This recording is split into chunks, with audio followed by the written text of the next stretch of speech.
Ladies and gentlemen, Clash at the bloody castle, eh? Let's talk about it. Of course, as you can tell by my big smile, my Celtic jersey, my Phil. What a night. What a bloody night. And what a bloody image. You know the one. You know the ones. There's loads of them flying around. Anyway, we're here to talk about Clash at the Castle Scotland, last night's first ever pay-per-view to emanate from Scotland. An unbelievable show from top to bottom. I thought it was a great showing of all the Scottish talent on the roster. And the finish, how it ended. Oh.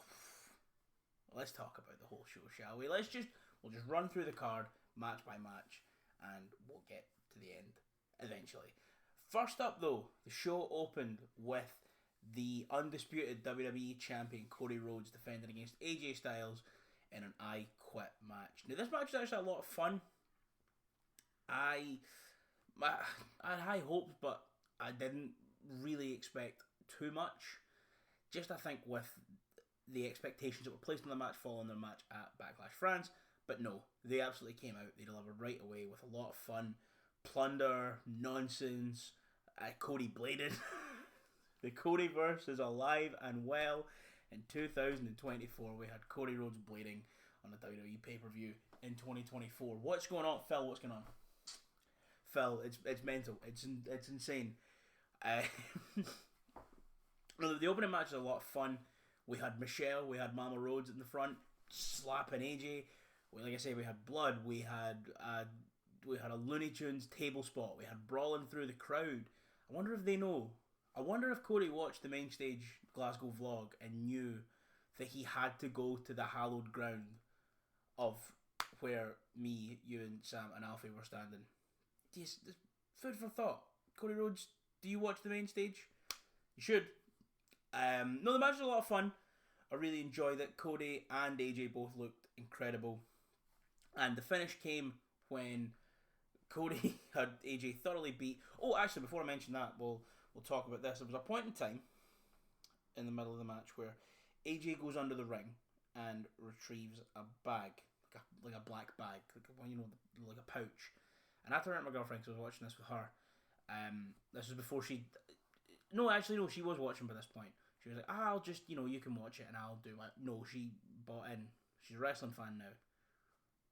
She's a wrestling fan now. So I would like to apologise to her because she's now a wrestling fan. And that's not fun. It's not good. It's not good for the mental health. But he goes under the ring and he comes out with like a pouch. And I turned around to her and I said, what do you think is going to be in the pouch? And she said, I don't know. I explained that when you see those, it's thumbtacks. And when he dumped it out and it was handcuffs, there was like a sort of half boo, half like just sound of like deflation from the Glasgow crowd, which I found really funny. He dumps it out like he's dumping out thumbtacks, and then everyone just goes, ah. And my deflation was compounded because it felt very Codyverse. It felt like all of the excesses and the nonsense of the Codyverse in AEW felt like we were getting them here. And when AJ Styles put Cody's hands behind his back and put him in some handcuffs, I thought Cody was going to Hulk out and he was going to snap the handcuffs and throw some hands. He didn't, sadly. He somehow, I don't know what happened, the camera was off him for a bit on AJ, and the camera comes back into him in the ring, so he must have like slid his arms under his legs and got his hands back in front of him. AJ goes for a phenomenal forearm at one point, and Cody throws a chair at him, boink, and he has a Looney Tunes fall to the outside through a table. And then Cody just unlocks the handcuffs.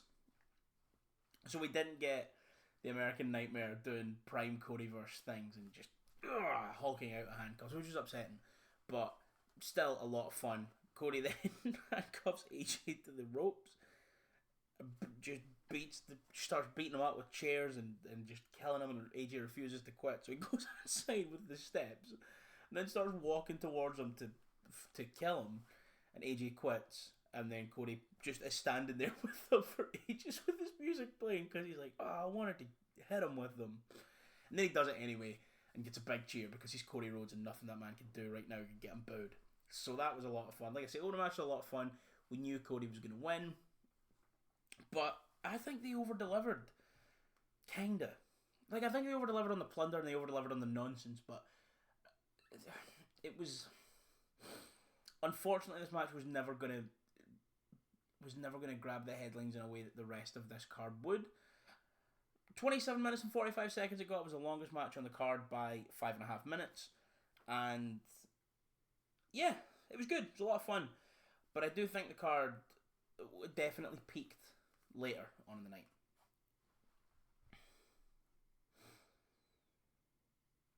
Up next, then, we had the Women's Trios Champions. The Women's Trios? What the fuck am I on about? Up next, then, we had the Women's Tag Team Championship being defended in a three-way tag team match. Champions Bianca Belair and Jade Cargill defended against Shayna Baszler and Zoe Stark and the Hometown Girls. The Unholy Union. So when the fuck have they been called that? Is that what they're called? That's shit. Alba Fire and Isla Dawn, the two Glasgow competitors, Glasgow women, great professional wrestlers. Obviously, when I was on Ryan's channel, I was on 118 Wrestling, shout out 118 Wrestling, we spoke about this match.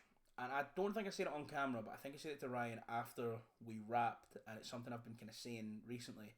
If there was a match that I thought we'd get a Scottish win here, I thought it was going to be here. I didn't really think it was going to happen. But Alba Fire and Isla Dawn did pick up the win in this match. This match was a lot of fun. One thing that it did right, and they're finally righting the wrongs, for years and years and years, when we have these triple threat tag matches, it always annoys me because one team will be stood in the corner, both men, and there'll be two men or two women fighting, and the other team, both wrestlers, are in the corner. And then I remember always finding that dumb. And then when I became a TNA child, TNA did it the right way. If it's a 4-team tag match, you have 4 people in the ring, and you tag your partner in. And it just makes sense. And WWE finally did it last night. And hopefully this is the way it will always be going forward, because that just makes sense. Because realistically, why... There are like ways to do it with psychology and to make it work and make sense. But most of the time, people are just like, oh, I'm done with him now. I'm going to just tag in this guy that I hate. Because... I don't hate you, Phil. Sorry. That was for dramatic purposes, Phil. I'm sorry. They just tag in someone that they're feuding with because they're over there and they tag them in. So I think that definitely also helped with this match. The match was good. I did enjoy it. I think everyone looked good in this match. There was a great bit where Baszler, Stark, Dawn, and Fire on the outside, they all kind of gather around and they're like, Jesus, Jade Cargill and Bianca, they're fucking killing us. We all team up. So they go in, they wreck shop, and then Baszler and Stark immediately turn on them, and it's great. The finish came when Belair and Cargill hit their finish, and then I think Isla Dawn comes in, German suplexes Jade Cargill out the way, and Kaylee Ray, Alba Fire, holds Bianca on the outside of the ring, and they pick up the pin off of, I believe, Zoe Stark. The win was already there for Bianca and Jade. I think this is good. I think, like I say, if there was a hometown win to happen, it should have been these two. And we'll get to the main event later. I've always believed that Drew going over in the main event was a bad idea, especially after what they announced the winner of the King of the Ring got. And to be honest, from the second they drafted Gunther on the same brand as Drew, I've not been a fan of Drew winning the main event here since the draft. But we'll get to that. Oh, excuse me. Like I say, a massive and huge congratulations goes out to Alba Fire and Isla Dawn. And yeah, they're really putting on the Scottish wrestling scene. And like I say, the scene right now is thriving. And these two women, I should say, are two of the best to ever come out of this country. So I'm very, very happy to see them get their flowers.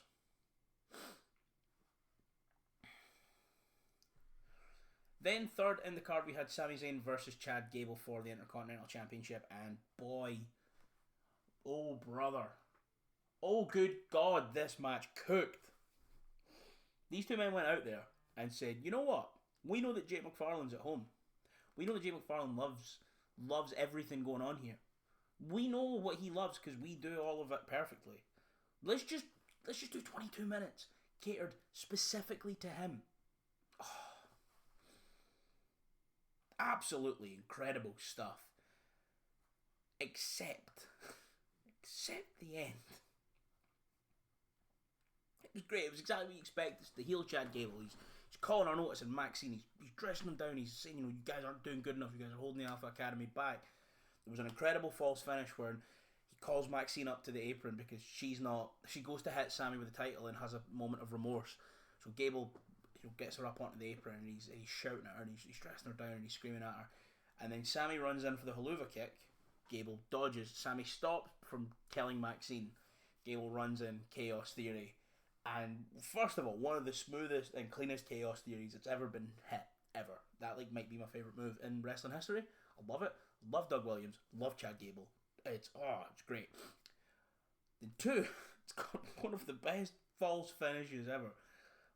I mean, you know that Roman Reigns 2.99999999999? When Sammy was in the Bloodline, brother picked that shit up because he kicked out of this. It just so perfect. But in the end, Sami Zayn did pick up the win, which I do not think is a good idea. The win came, Gable's on the outside, he's being a heel. He's got Sami in the ankle lock. Sami kind of rolls through. Oh, there was a bit, I think. Otis gets involved, Otis stops. Gable shouting at Maxine for not doing enough for the Alpha Academy, and my screen has went dark. Let's get back. So, Gable's outside, he's shouting at Maxine for not doing enough, and then Otis steps in, then Sami comes out. There's a whole lot of nonsense going on the outside, and there's outside nonsense. It's all going good. Anyway, Gable has Sami in an ankle lock outside. Otis is on the floor because Sami's taking him out. Or did Sami take him? No, Gable does a moonsault to the outside, I think, and takes out Otis and Sami. Maxine's checking on Otis. Gable has Sami in an ankle lock. Sami rolls through. Gable inadvertently chop blocks Maxine, who is obviously in the moon boot. Otis then leaves, carries Maxine out, very reminiscent of all the times that he carried Mandy Rose up the ramp. And when Gable is in the corner, dressing the Alpha Academy down, haluva kick, 1, 2, 3. Great match, great finish, advances the story. However, this shouldn't be happening anymore. Chad Gable has wrestled for the Intercontinental Championship 5 times this year. 5. He's 0-5 for the Intercontinental Championship this year. And like I said, once again, if you haven't watched me and Ryan's prediction videos on One Money Wrestling, kind of redundant now, it's done, but there's some good takes in there, mainly from me. How many more times can we conceivably have Chad Gable lose a championship match and still be a threat? Because I don't think we don't have many more. There's only so many times Chad Gable can come this close to winning this championship and not win before we start to question the credibility of the character. And there's only so many times you can blame the Alpha Academy for not doing his bidding or for holding him back before eventually we just need to, as wrestling fans, accept that the fault and the flaw is on the character, and the character of Chad Gable is not good enough to win it. And I know we'll get the Creed brothers probably tomorrow on Raw. But I also feel like we're running out of time to debut the Creed brothers. Debut them on a pay-per-view, make it feel big, make it feel special. Have them help him win this championship. And then he can say, yeah, they were holding me back. Because look, as soon as I got rid of them and these guys came in to help me, the new Alpha Academy formed, I won the championship. So, yeah, I don't know how much longer the Chad Gable character can continue in this way, and I really just hope they just pull the trigger right now, because it's what's needed.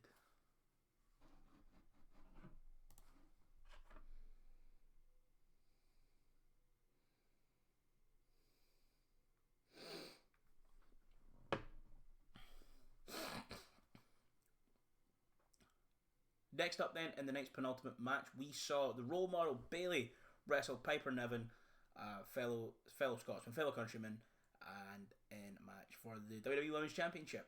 Obviously, Piper was accompanied by Chelsea in her little tartan miniskirt with the sporran and the hat. Chelsea was great. We got to hear Samantha announce Chelsea again. Oh, it was so good, man.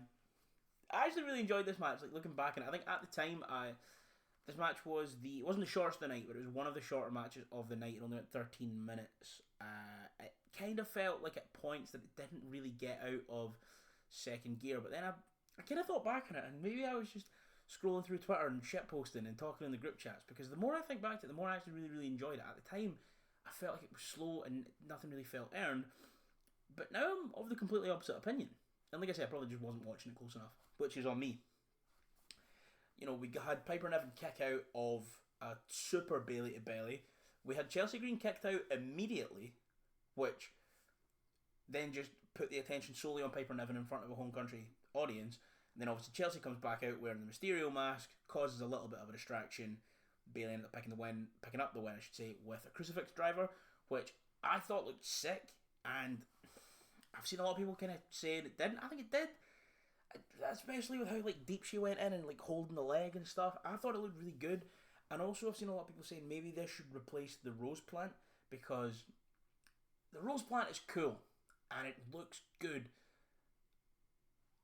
a lot of the time, but when the person taking the rose plant, sometimes they don't take it so well, and it looks a bit shit.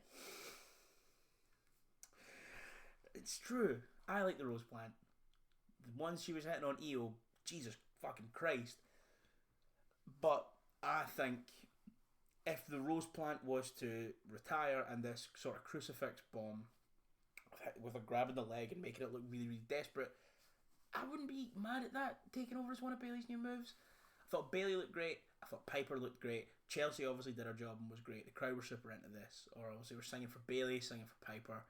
It was great. I thought this match was a lot of fun and a palate cleanser before the main event. Obviously, like I said, Bayley picked up the win, but let's be real, Piper wasn't going to win here. I just think this is another step on the ladder of Kim Benson's credibility within the eyes of a casual audience, and I think with Viper, I think I've been going through all of her names. The only thing I've not called her is the one that we won't say. I just think another good showing here for Piper Niven is great for her, and this just gets her closer and closer to hopefully one day finally holding a championship in WWE.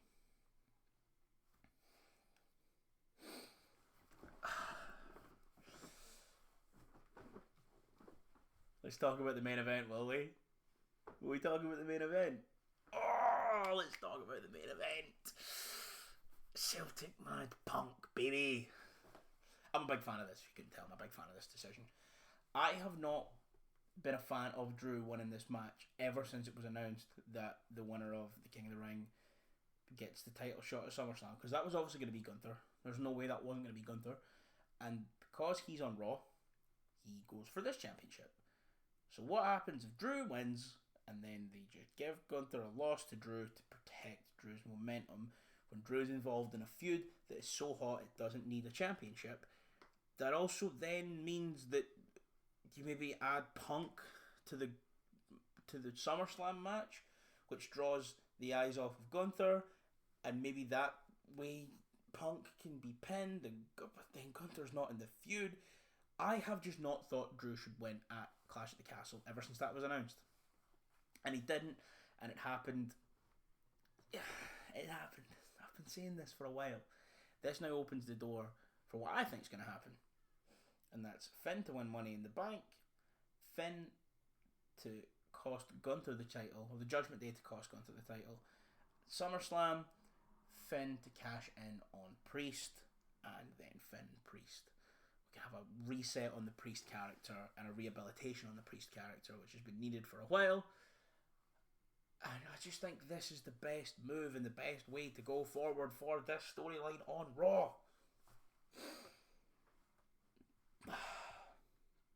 But yeah, let's talk about the match. The match was good. The match was really, really good. Drew's entrance as well with the pipe band playing Flower of Scotland. Unbelievable. Drew looked great. Drew looked like an absolute star here. The crowd were really, really, really behind him. Crowd hated Priest. The match was good too. I thought the match was really good. Obviously, I hope Priest is okay. Apparently, he did pick up quite a nasty knock with what happened when he went for his sort of rope step plancha to the outside. His leg got caught. And as much as bad as that looked on the ankle, the hyperextension on the knee looked even scarier. I managed to get through the rest of the match and didn't really miss a step, I thought. I thought this match was fantastic. I thought both men really showed out for themselves in this match. We had a ref bump. We had another ref run to the ring. I knew exactly who it was when they didn't shoot the ref coming up the ramp from the bottom of the ramp. They shot it from the crowd and the spotlight following him down. This ref slides into the ring, and I saw his Jordans, so I knew. My girlfriend was like, I saw the slick back hair, and I knew it was obviously him. 1, 2. It's Pepsi Phil. It's Provo Phil. Drew then steps up to him, gets a boot in the balls for his trouble. South of Heaven. Priest wins. And then CM Punk showed up to the press conference in a Celtic top. It's so important. So important to me as a person. As mentioned, I think this is the right call for this, how this should have ended. Gotten to see Drew not go out over, and it is a little bit upsetting to see Drew not win in front of a crowd so hot for him, but I think at the end of the day, you're sacrificing the overall quality of the show and of the product and of the stories going forward for a hometown win and a hometown pop. And let's be real, they'll be coming back. With the amount of money they fucking milked us for this time, they'll be coming back. Unsurprisingly, just like with Backlash France, they broke the pay-per-view single attendance gate. Not record, not single attendance record, but with the gate, the arena show gate that they broke at Backlash because they're milking us dry for fucking tickets. But the amount of money they made here this week, with all the t-shirts and stuff that I've been seeing about, with how well the show was received and how much the audience were into it, they'll be coming back to Scotland sooner than later. I don't imagine they'll be making a comeback to Scotland in 2025, but I feel pretty safe in saying 2026 we'll have another pay-per-view in the Hydro. Maybe even they'll chance it and go for one of the stadiums and hope they can get the good weather and we don't have a bad day. Obviously, the problems with trying to run it in a stadium in Scotland is none of them have a fully retractable roof.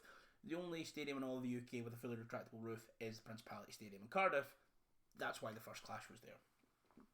So maybe if they're feeling ballsy, they'll run one in a stadium next time. But I think in 2026, we will have another pay-per-view on Scottish soil. So that is what I thought of Clash at the Castle. I thought it was an absolutely brilliant show. I thought it was fantastic. I think in some places, I think you can maybe shave 4 or 5 minutes off of Cody and AJ, and you can divvy those up between Bayley and the women's tag matches. I think the same can be said for Gable and Sammy. I think you can take a couple of minutes off of that and you can give them elsewhere as well. I don't think those matches needed everything that they got, especially considering in the Sammy match, Sammy went over and the status quo remains the same. But overall, I was very, very happy with how this card went down. You know, only one result I'm actually upset by, and that's the Gable one, because, like I say, how much more do we have left in the tank if Gable keeps losing? But no, I thought Clash at the Castle Scotland was an absolute success. To be perfectly honest, I'd give it an 8.5 or a 9 out. Let's be nice, I'll give it a 9 out of 10. And yeah, WWE continue to cook in the year of our Lord 2024. So let me know what you thought of the show in the comments down below. Let me know that I'm a traitor to my people and my country because I'm happy that Drew lost, because I care about the story long term.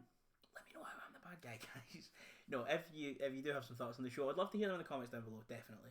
If you're new around here, then maybe like and subscribe. If you're over here from 118 Wrestling, welcome. I have better opinions and no more. Getting on, Ryan. Mwah. I love you. And I love all you guys too. All you little people on the other end of my silly webcam. Thank you so much for watching. Like and subscribe, and I'll see you soon.